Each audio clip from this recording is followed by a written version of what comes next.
Eu já não tenho lágrimas para chorar. E tenho chorado tanto, minha senhora, tanto nesta casa aqui, que não imagina.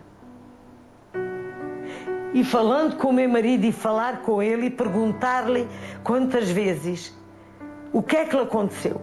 Só deu pensar que o meu marido nunca se despediu de mim, nem do filho, nem da neta. Tinha 9 meses. E isto é duro. É muito duro. A dor permanece intacta e Júlia Almas continua sem paz. Há um luto por ser feito e respostas por serem encontradas. Já lá vão 4 anos desde que a mulher não se conforma com a perda do marido. E quem a mim conhece sabe que eu sou uma lutadora. Às vezes estou cá embaixo, mas tenho pessoas amigas que me tiram cá para cima. Nunca me posso esquecer do meu marido. Nunca. O caso remonta a abril de 2021. Giovanni Castellani chegou ao Hospital Espírito Santo de Évora com uma condição que, à partida, era tratável. Tinha queixas compatíveis com a retenção de líquidos nos membros inferiores. Foi avaliado, medicado e a alta chegou a ser marcada para o dia seguinte.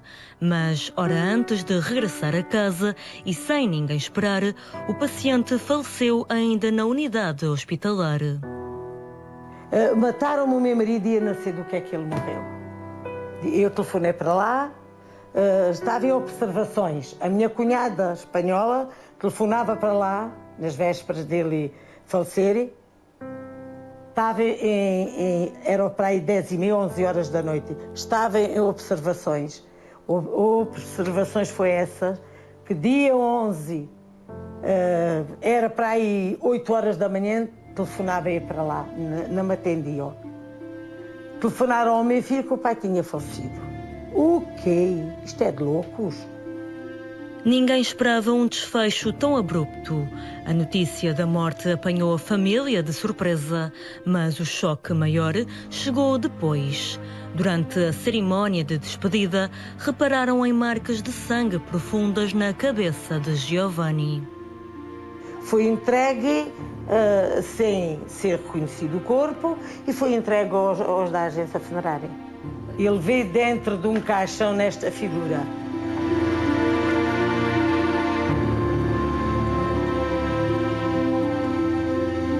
Eu estava no velório e dizia ao meu marido, diz-me do que é que tu morreste. Os da agência funerária perguntaram, do que é que... Então, mas o senhor morreu do quê? E acho que falaram com o meu filho ou qualquer coisa. Não, meu pai morreu porque foi para o hospital com retenção de líquidos, que é isto que nós dizemos. O meu filho vai lá, mais o meu sobrinho, e depara-se com isto que a senhora aqui vê, era sangue. Tudo o que aqui vê era tudo sangue. Até parece mentira uma pessoa, não sei quantas horas de morta, quase 24 horas de morta. Foi às 8 horas da manhã, ou coisa assim, que o meu filho foi lá no outro dia, ainda tinha a comprensa toda cheia de sangue.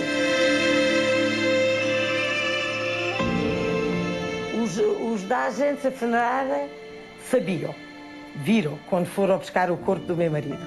Isto dito por mesmo o dono da agência funerária. E dito também pelo empregado que já não está entre nós, que faleceu. Entretanto, esse rapaz faleceu.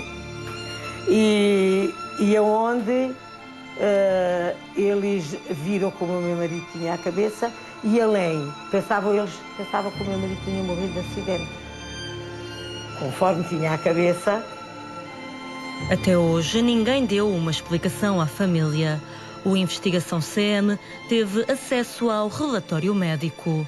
Segundo os profissionais de saúde, o paciente estava estável e prestes a receber alta, mas acabou por morrer 1 hora antes de sair.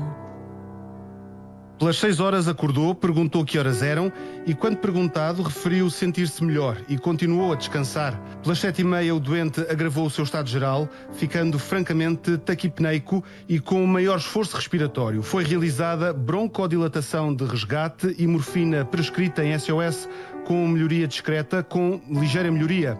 No entanto, com agravamento rápido da situação clínica, tendo o doente vindo a falecer.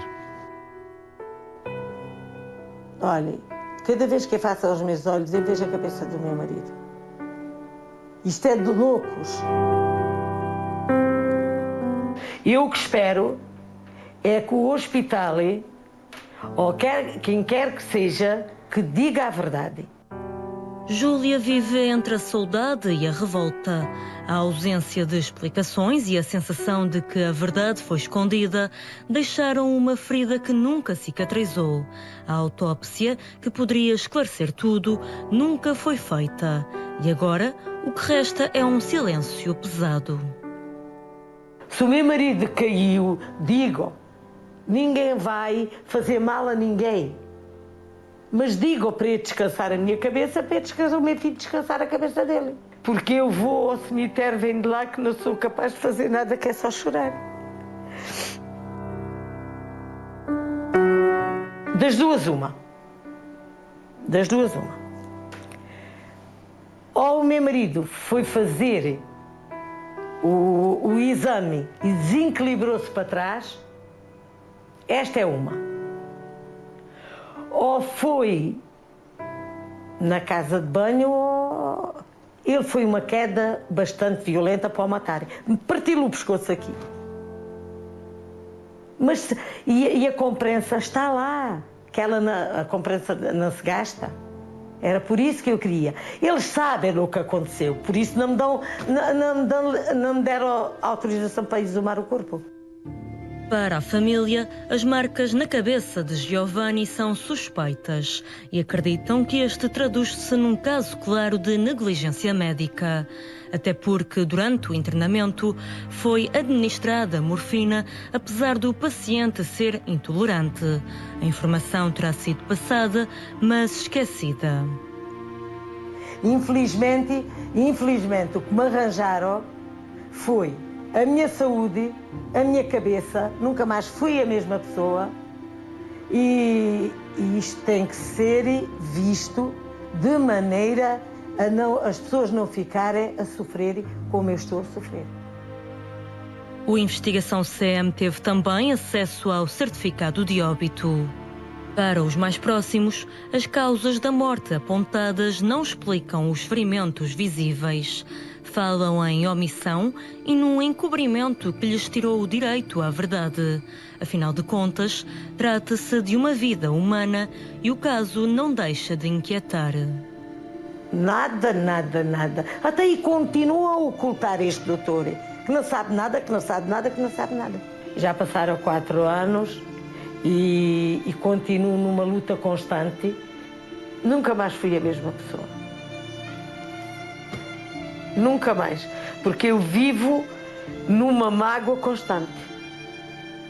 E quem me vê, às vezes, visto-me de encarnado, olha, conforme dá na cabeça. Mas eu andei 3 anos e tal, carregadinha de preto. Para a família, a perda não foi apenas uma tragédia natural, mas o começo de uma luta contra o silêncio e a injustiça. Desde as marcas de sangue na cabeça até à autópsia que nunca chegou a ser feita, passando ainda pela toma indevida de morfina. Para os familiares, são várias as falhas por parte do Hospital do Espírito Santo de Évora. 4 anos depois, a dor permanece e a exigência por respostas não esmorece. Já que eu não tive a oportunidade de falar com ninguém do hospital, eles têm que se responsabilizar por quantas pessoas acontece isto e as pessoas não têm dinheiro para levar as coisas para a frente. E falo com ele muitas vezes para me ajudar, para me dar coragem, para me ajudar o meu filho. Porque é uma caminhada muito grande, já viu? termos uma vida tão bonita e de repente apaga-se tudo. É como quem tem um filho e sai à rua e a mãe vai chamá-lo e não tem mais.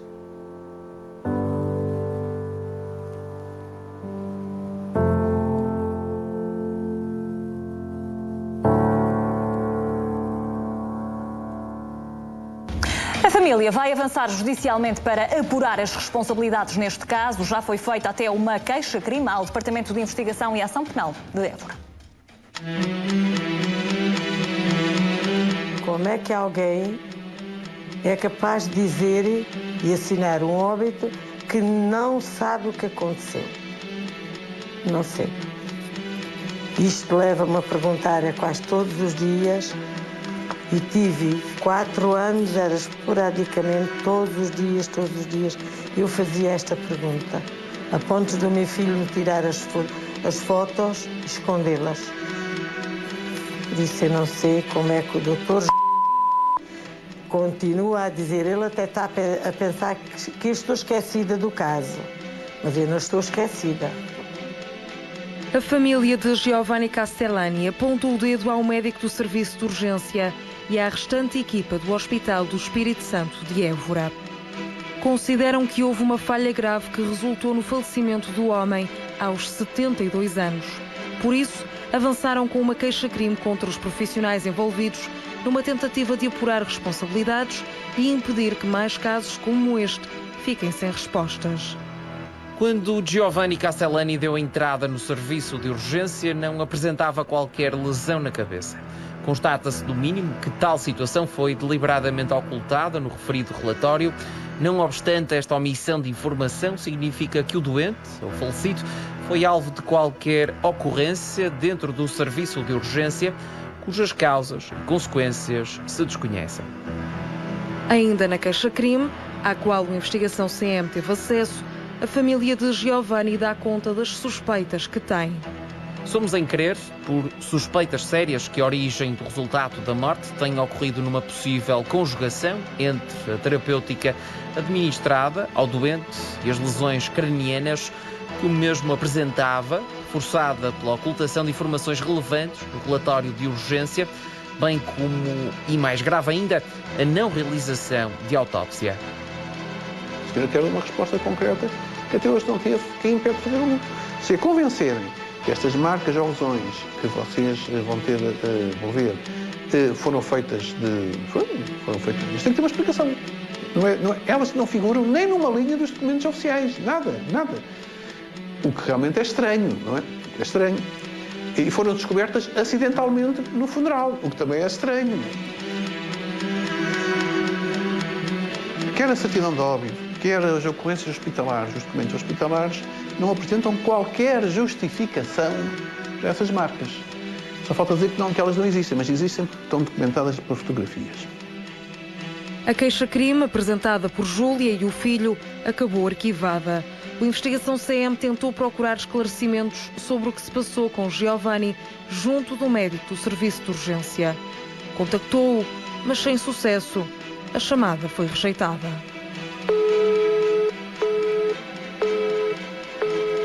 A investigação CM enviou também um pedido de esclarecimentos para o Hospital do Espírito Santo de Évora, mas não houve qualquer resposta.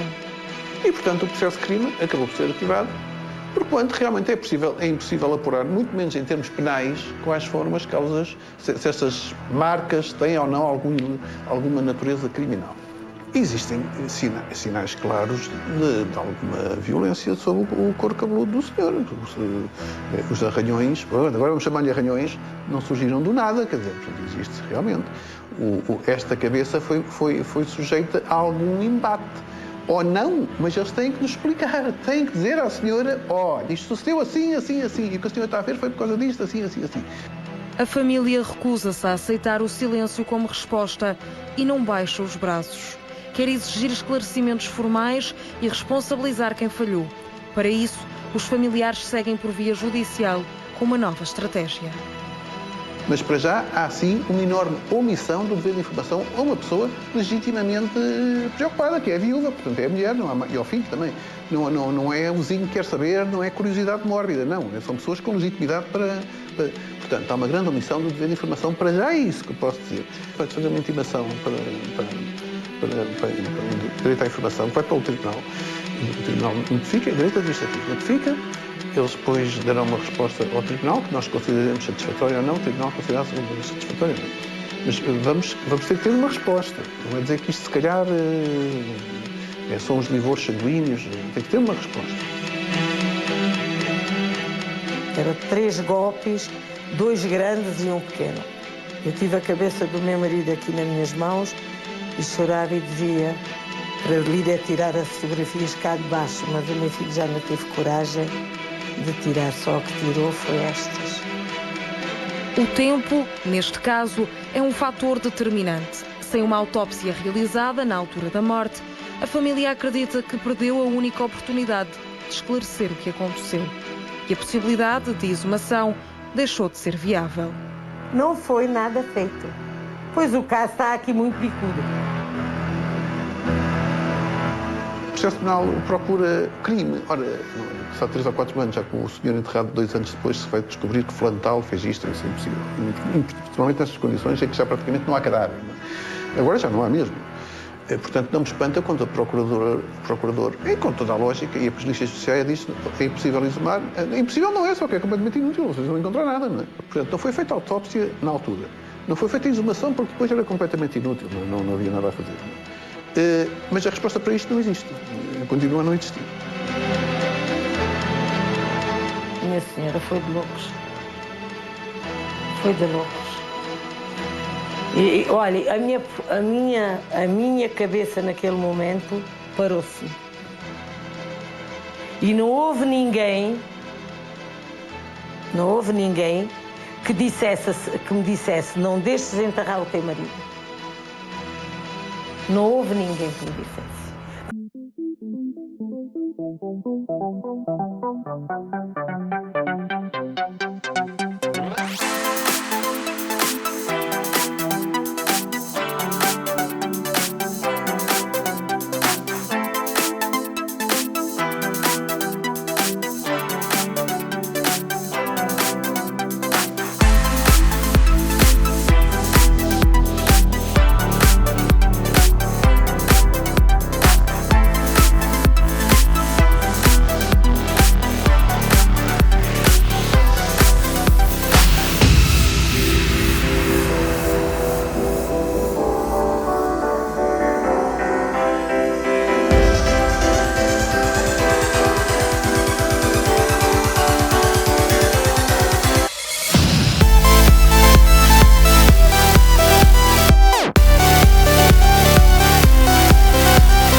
Investigação CM dormiu no bairro do Talude, em Loures.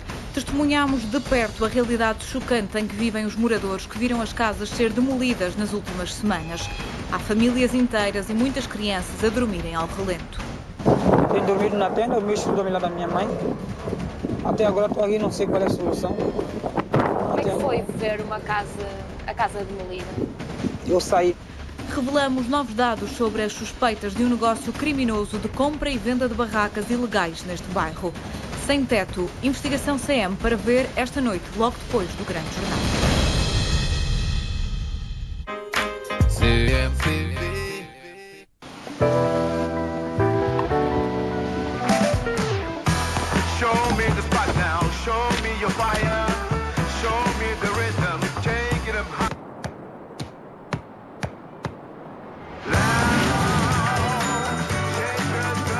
Confia.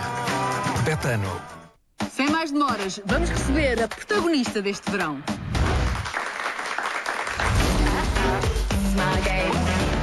Torna-te a estrela do verão com €500 mil em ofertas. Betano. Você está aqui.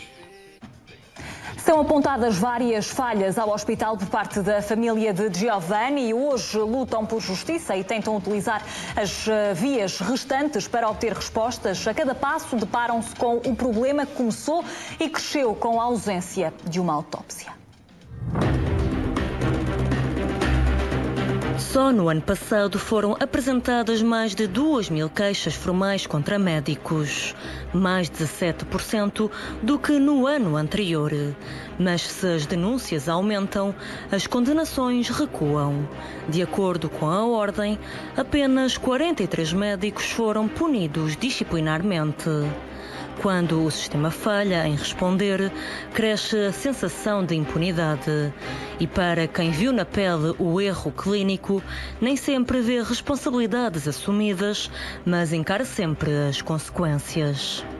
O que é necessário, por exemplo, para responsabilizar o hospital, porque as pessoas coletivas não podem ser responsabilizadas por homicídios. Podem ser responsabilizadas por certos crimes, mas não por homicídio. Para um hospital ser responsabilizado civilmente, o que é necessário é ter violado também deveres de tratamento adequado, deveres de vigilância em relação ao doente e de ter provocado, por causa dessa violação dos deveres, danos. Podem ser danos patrimoniais, danos morais, dor, sofrimento, angústia e também lucros que a pessoa deixou de ter. Isto é, lucros cessantes. Portanto, para responsabilizar o hospital também é necessário que se prove qualquer coisa, que é o hospital ter violado certos deveres de cuidado, de assistência relativamente ao doente. No caso de Giovanni Castellani, provar o que aconteceu torna-se cada vez mais difícil.